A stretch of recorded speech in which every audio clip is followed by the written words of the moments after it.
Good evening, everyone. My name's Daniel Musachio. I'm a senior computer science major and biology minor, um, completing my senior capstone for computer science by CS 191W, and I'm working with the Snyder Lab, which is a part of the School of Medicine, the Department of Genetics. And so the Snyder Lab is home to a number of very large and robust studies. Um, but the two from which I will kind of focus my talk from the data, the two studies that I'm using data from are the IPOP study and the Antarctica study. And for those unfamiliar, the IPOP study is I've been told it's the most studied group of people of all time. Um, and so it's lasted about 12 years. It's a cohort of a little bit under, from my understanding, 200 people. And it's a collection of multi-omic data of these people, as well as like clinical information very frequently. So a lot of longitudinal data.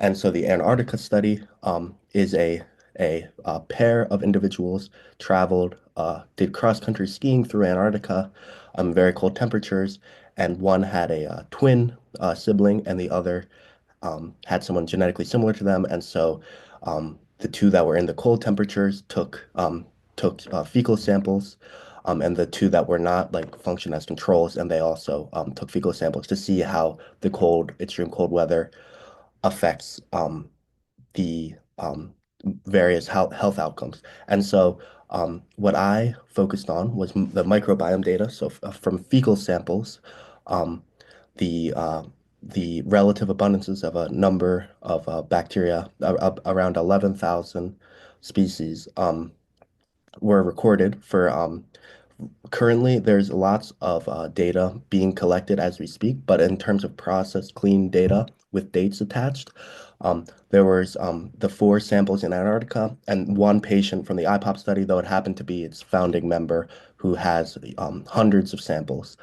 And so with these five people, with these five patients or subjects rather, um, I trained a model that aimed to predict microbiome dynamics through relative abundances and a number of other features. Before I jump into that, I'd like to quickly run through some code that I wrote that didn't really make my paper. It was not exactly boring control work, but it wasn't didn't directly tie into my paper, but it was a nice way for the first 2 or 3 weeks to familiarize myself with the data, which I've never seen before. And so part of what makes the Snyder Lab so impressive is how robust their everything is, how expansive and thorough everything is. And so there wasn't just one control for each of the fecal samples. There's not just like one control. There's actually about 7 different controls with different numbers. And so my first task was just to since these controls often the people like actually labeling them and like the people actually in the lab dealing with the fecal samples would often change because it's such a long study. There would often be some confusion with labeling. So my first thing was just to create a way to kind of identify different controls, the bacterial composition. So in this instance, you can see here that two of the bars, the second and fourth bar, are clearly significantly different than the other ones, and we have access to the like the company we bought them from. We know what the bacterial composition should be, so we knew these two were mislabeled. But for this one, we know that they are all correctly labeled. So that was the first step that I took for the first 2 weeks, just to familiarize myself with the data. And so from there, I worked with the actual subject data to kind of create like I was saying, a machine learning model, and more so than just a model, it's a whole pipeline. Um, so it's very easy to go from data to results. There's not it wouldn't even have to necessarily be me running it. And yeah, so basically, just a little bit about the microbiome. It's very diverse, very highly personalized, and it's kind of the key from the current understanding of literature to a number of different health outcomes. So it's very important. Our understanding of the microbiome will directly help our understanding of general medicine. Um, and so, fortunately, there have been a few, but there do exist longitudinal microbiome data and studies. Um, so th this data does exist, has been like tested before, but it's exceedingly rare. So the fact that I had access to it is very lucky. Um, and so basically, one of the key things about microbiome data is this thing called Shannon Alpha Diversity Score. Um, and so it measures for an individual sample. This is a sample specific score. It measures the number of species within a sample and then how evenly they are. Um, so like if you have like five samples with that like make up like each all very high, whereas if you have a lot more samples that are all even, those will have different Shannon alpha diversity scores. And so there's countless papers that show that higher Shannon alpha diversity scores are associated with better health outcomes and vice versa. And so what I decided to do, in consultation, of course, with my mentors, um, was to kind of make that our Y value. So Y equals 1 um, shows that the next sample in time has a higher Shannon alpha diversity score. In other words, the um, you can roughly say that the patient's microbiome gets healthier or like mo better health outcomes are associated in the future. And then if it goes down, y equals 0, then there's generally a decline in microbiome health. Now, obviously, there are exceptions. It's not a hard, fast rule, but it's lots of literature has established that alpha diversity score signifies better, higher alpha diversity score signifies better out health outcomes.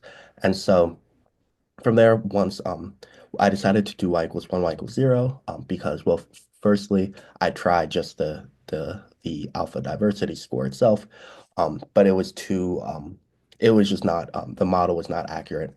So encoding them as 1 or 0, improved the accuracy of the model tenfold and allowed it to be a lot more effective. And then for each, there's a number of features I selected. The most important, kind of the basis of it, was, of course, the relative abundance of the species. So there's about 11,000 species, and then there was some a lot of filtering because a lot of one of the things about the microbiome is that there's lots of noise. So anything below a certain limit, due to some control work we did, because if the control in the control work, if we couldn't detect it very accurately at a certain limit, then we, of course, wouldn't we would know that it couldn't be detected accurately with the actual cases of the subjects. So that was converted to 0, and then we needed each sample to be present in a certain number so that there needs to be some continuity. And then we included the Shannon, or I included the Shannon diversity of A at the current time point because that would help inform the future time point. And then I included a number of optional samples, and I ran the model a number of times with these features and without these features to see how informative they were. Presumably, if when adding these features, you see a huge increase in F1 score, then they're quite informative, and vice versa. So the two things were the days between sample. Um, so if you took a 2 days between the sample versus 30 days, you would think that the model might predict have less confidence the further the days go, um, or rather that there's probably the more time there is, the more likely things are to change. If it's only 1 day, it's less likely for there to be radical change than say 30 days. And then unique subject identifiers, one hot encoded so that the model didn't uh, you know, train on any like false under any false pretenses because as I've said, the microbiome is highly personalized. Um, and so from there, the it was important due to a number of reasons to pre-process the data. Since the data is um, highly skewed frequently, particularly almost it's the relative abundances. It's the very much not normally distributed.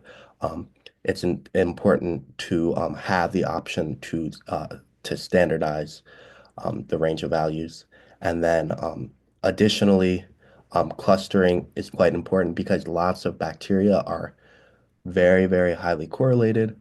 And so especially with a model, it can get tripped up if there's lots of very highly correlated data points or lots of highly correlated features, especially a decision tree-based model. It can have negative consequences. So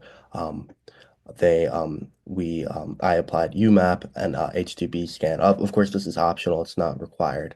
And just to give a little insight of the clusters from here, these are the UMAP clusters, and then you have the option for each cluster. You can determine what's calculated. So you can either do the mean abundance or the median abundance. Um, or the total abundance. So you just add them all up.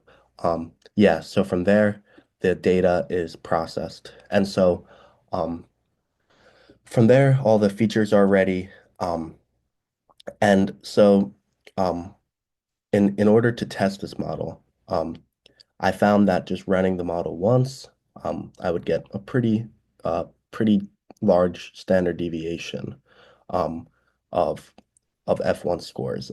They would vary pretty in a pretty large way. So I had the fortunately I had the computational power to run the model or 100 different models on 100 different training test splits, and then from there, I would record the F1 score. And then similarly, I had a null hypothesis in which the same exact features, but the Y values were flipped.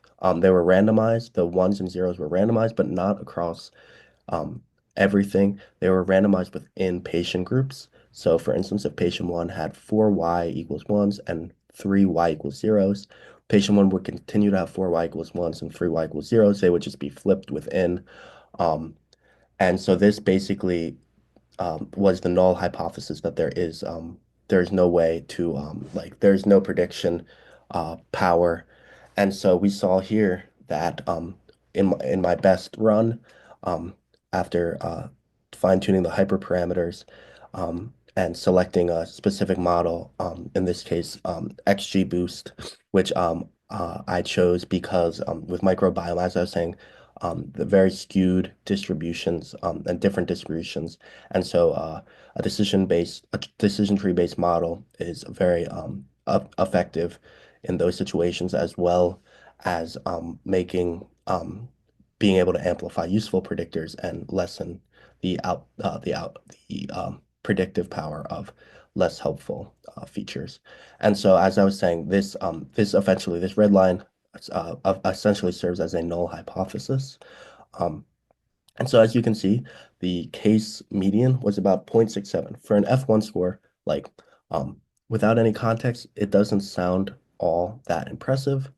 But the one thing to note is after reviewing the literature, microbiome, anything to do with microbiome predictions, F1 scores tend to be in that high 60s range, 0.6s range, because of just how personalized each microbiome and how much noise there is. And secondly, I think what really kind of gives this model a clear sense that it is effective in predicting changes in the microbiome is its improvement over the null hypothesis. It shows about like a 22% higher than the null hypothesis. So it shows pretty clearly that this model is effective. And so from there, I tested adding various combinations. So all of these have the relative abundances, and then some of them have the days between, some of them have the subject ID, and then one has both. And you can see here, particularly in the poor performing runs, that it definitely adding the days between and the subject IDs as features certainly helps the accuracy. It doesn't improve it tenfold or anything, but it does improve the F1 score. Um, particularly the adding the days between. And so from there, once this model has been established very clearly as, being predictive, the relative abundances are predictive, we can confidently say, of changes in Shannon alpha diversity. We can analyze the SHAP values Um, and so it shows for each run, for each feature, how much if it positively or negatively affected the prediction for the given y value. And due to like computational constraints, instead of running it 100 times, I could only run it 10 times. Um, but so this graph shows the SHAP values of the top 10 features with um, uh, the highest absolute value, mean absolute value. So that's to say that on average, they contributed. They were quite significant, not necessarily in a positive or negative, not in one direction, just overall, they contributed highly. They were important features. And so what we notice here are that one might expect Shannon alpha diversity to be up there, but we notice that above those two are two bacteria. And so what really makes this whole model really helpful um, is how it really allows you to generate hypotheses. So these two bacteria have been like identified by the Snyder Lab now as bacteria worth exploring further. And they're both kind of associated with one's associated with the oral microbiome, and then one's associated with anti-inflammatory processes and so like they show um just like this is a very useful it's been my mentor described that as a very useful hypothesis generator. Like for instance one thing we are going to explore is we're gonna with this kind of signifies this bacteria being higher with higher lower SHAP values with higher feature value shows that it's possible that higher as like these oral microbe migrates to the gut, it's associated with um, more negative health outcomes, which the literature does agree with. And so from there, um, another important thing to note is the challenges uh, with low Shannon diversity. So as you can see here, um, as Shannon alpha diversity is very low, the model is less confident in predicting a a uh, Shannon diversity in either way. So it kind of the model, in other words, kind of breaks down with low Shannon diversity, and that kind of goes to the fact that with dysbiosis, as population groups collapse within the microbiome, they don't collapse in a certain way. It's not like one species always dies first. It's very, very highly personalized. So it's very hard as populations to collapse to really figure out what's going on. It's quite chaotic. And then an important thing is Alabacillus tolerans. This is a spiken sample. So in other words, it was injected a certain amount of the same amount was injected into every single sample. And so as you calculate the relative abundance through a simple mathematical formula, you can see the total microbial load, which is an important metric, one that's not often, it's quite difficult to calculate. So it's recognized as important, but just logistically, it's very hard to calculate. But fortunately, we had my mentor is able to inject this in all samples. Um, and so basically it's inversely correlated to total microbial load. So if you have a higher relative abundance of this, that means there's less other microbes. So you can see total microbial load compared to other, like one sample compared to the other. You can see which one has higher versus lower. And we can see with lower microbial load, higher Alabacillus halitolerans, that the model is also not very comfortable, um, not very confident rather, predicting um, the they're not very confident predicting the Y value. And so this kind of speaks to the fact that Shannon alpha diversity and total microbial load are actually they were often kind of thought to be correlated, but they really are not correlated. I ran or we ran a Spearman coefficient test and got a p-value of 0.87. So they really are not all that correlated. But it's interesting um, that both of them can be seen now as predictors of negative health outcomes. So basically, total microbial load Through this pipeline, it kind of identified it that it can be seen as a somewhat independent way of predicting or assessing microbial health. So it's a way where if you get very low total microbial load, it also can be associated with negative health outcomes, and it's independent. So it's a super useful metric that I think my mentors and I are hopeful is pretty revolutionary in the field of the microbiome. Um, and yeah, so in conclusion, like I think the key thing about this pipeline is not only the results that it generated, which I think it's earned me uh, a authorship on a number of different papers. So in itself, already it's been very helpful to the Snyder Lab, I would say. Um, but it's very easy to use, and as more data comes in, it should be very easy to test out more hypotheses and kind of generate for not just computer scientists, but for biologists to kind of generate hypotheses of to think about in the future. And then, yeah, those are the main points. And then I just like to acknowledge both postdoctoral studies, postdoctoral scholars I worked with, Dr. Andrew Burks and Dr. Mohan Babu, for their mentorship throughout the project, very helpful. And then Dr. Mary McDevitt, I worked a number of times with her on writing this paper. It's my it underwent significant revision and it didn't start out as polished as it is now. So I'm very appreciative. And yes, thank you very much. I can open it up now to any questions anyone might have. I have a question. Yeah. Would it be difficult to expand this pipeline to incorporate other omic data?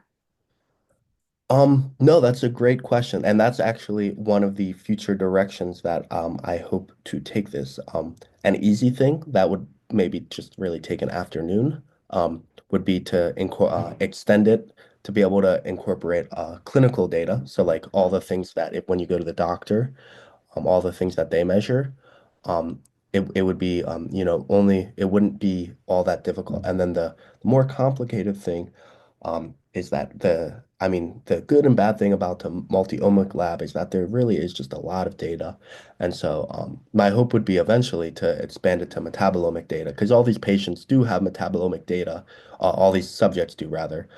It's just we don't, it's not currently processed, but as it becomes more processed, um, I would love to kind of make it a microbiome slash metabolomic uh, pipeline instead of just one, and also the clinical pipeline. So yeah, that's a great question. And um, a lot of it was some of it was time constraints, but a lot of it was that the data was not quite processed yet. And there's a lot more microbiome data to be processed. Currently, we have like five, granted, a lot of samples from those five patients, but there's hundreds of more patients just waiting for kind of out of my control, waiting to be fully processed their data. And as that becomes available, it should be very easily to incorporate. And for example, one quick thing I'll end on that was brought to my attention was the idea that um, there is a study that is the data is just about to become available of 384 individuals who underwent heart transplants. And so they had their microbiome data kind of they kept track of their microbiome data through fecal samples before, during, and like, or not during, but at the time of the heart transplant and after. And so, and then so an easy, very like within, a couple, within minutes, my pipeline could incorporate that data, change the Y values to maybe Y equals 1 is like successful heart transplant. Y equals 0 is like the heart was rejected, which is a pretty common um, common thing. And we're not always quite sure why the heart is rejected. And then you could visualize very quickly with these SHAP values, which like microbes, which bacteria or potentially are kind of contributing the most to this. to like this phenomena of rejection. So yeah, so that's a quick example of future applications of this pipeline that should be very easy to slightly alter in order to hopefully inform and hopefully help with certain clinical outcomes. But yeah, thank you very much for the question. I think I will end it there. I'm very appreciative. I hope to continue this work, maybe do other multi-omic work this year at the Snyder Lab, and I'm planning on um, continuing with graduate school in bioinformatics or computational biology or a very related field to one of those. So thank you very much for everyone for joining, and have a great rest of your day.